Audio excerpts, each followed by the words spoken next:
Son of a preach. So how did it start? Wow, that is a loaded question. Okay, so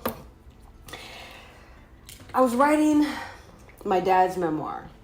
My dad hired me to write his memoir, and he would make voice memos and I would convert them into, words in Microsoft. And now, mind you, this was kind of like a gig that I kind of created myself because I needed some extra money. And I knew that my dad had always wanted to write a memoir. And so I said, Dad, I will write your memoir. You don't even have to touch a computer. You make voice memos, I will turn it into a book, and you pay me, a set amount. He agreed. So I got to work. I was so happy. I got some extra money that I needed. I was helping my dad. And one day I was in Starbucks and I was taking a break. I had written so many pages and I looked at the screen and I saw a name of a cousin, Raymond Broadwater. And I had written many, many, many names. My dad, he was going down the whole, ancestry. And nothing ever struck a chord. And that I know was destiny calling now. So I saw the name and I was like, let me look him up on Facebook. I have, I'm taking a 10-minute break, looked him up, found out based on his Facebook that he was an assistant director. So I sent him a message and I said, hey, you don't know me, but I think we might be cousins. Turns out we were cousins. We get on the phone and Raymond begins to tell me his life story. Just shooting the breeze. And by the end of it, I said, Raymond, you have the most unbelievable story I've ever heard in my life. It's including movies, okay? That's including movie fake fictional stories, okay? I was blown away. And I said, wow, I want to try to help you find someone to turn your life into a book. And a couple days went by and something I just could hear, like the Holy Spirit telling me inside of my mind, kid you not, said, write Raymond's story for free. And so I called him up a few days later and I said, Raymond, I want to ask you if I can write your life story and make it a screenplay so we can turn it into a movie. So this is not a book. I want to write the screenplay. Could I please do that? And Raymond was just in total agreement. He was like, oh my gosh, yes. And so I got to it. I started interviewing people that he was related to, interviewing his friends. All in all, I interviewed 12 people that I believed had a crucial, integral, and rich perspective, because I didn't want to write his story based on, his vantage point. I wanted to write the truth. And with the truth, you need the friends, you need the family, you need the people that were just acquaintances. So I gathered up all that information. I took notes with every interview and I started writing the screenplay. And when I finished, I felt like, okay, that was good. I completed the task. I listened to, that deep, still, small voice.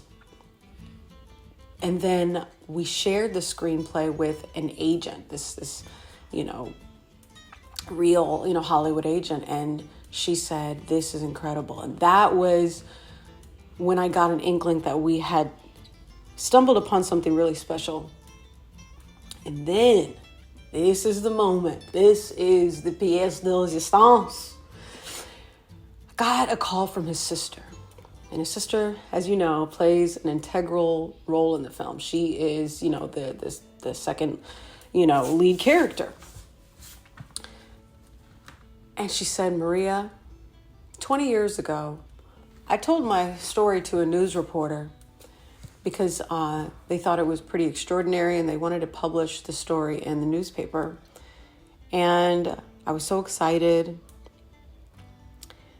And I, waited for the article to come out and it never came out. I don't know why. They never gave me any reason. And now, 20 years later, I know why. It was because you were supposed to write my story. And I was in tears. I was crying. On the phone, I was like, this is it. Now I know that my life purpose, one of my life purposes, is... I'm making a voicemail on me. Close my door, please. I know now that one of my life purposes is to bring this film to fruition. It has to come to the big screen, because if it made an impact on the main character in such a way that she felt like it was true to her own recollection, and she didn't know me. It's one thing if somebody that writes your story that knows you. She'd never met me in her life. Can you imagine someone that's never met you writing your life story? So I knew that it was special because of that reason. Not just because it was her story and she was connected to it. It was like, no, this is extraordinary. This is supernatural. And we embarked on the arduous, beautiful, amazing, poignant, depressing, fantabulous journey of seeking funding, seeking support. And I tell you, I use the word specifically depressing because there were some days where I just felt so discouraged about the possibility of us finding anybody to care, finding anybody to want to help,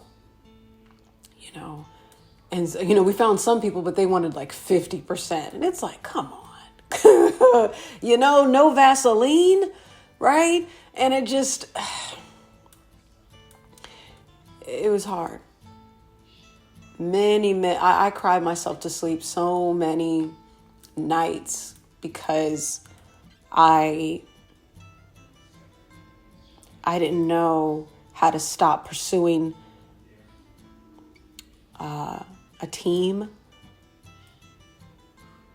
and I didn't want to give up. So I was just in this really weird place.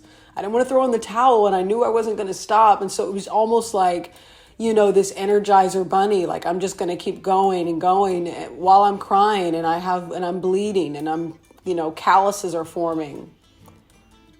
And you begin to feel like you're crazy. And after you feel like you're crazy and you cross over into psycho-obsessed, that's when you find freedom as a creator, because you realize that you have lost all ego and now you are just committed. And we partnered, soon after. It's a fairy tale. We partnered with a dream producer, and it's a story told now, that's Son of a Preach.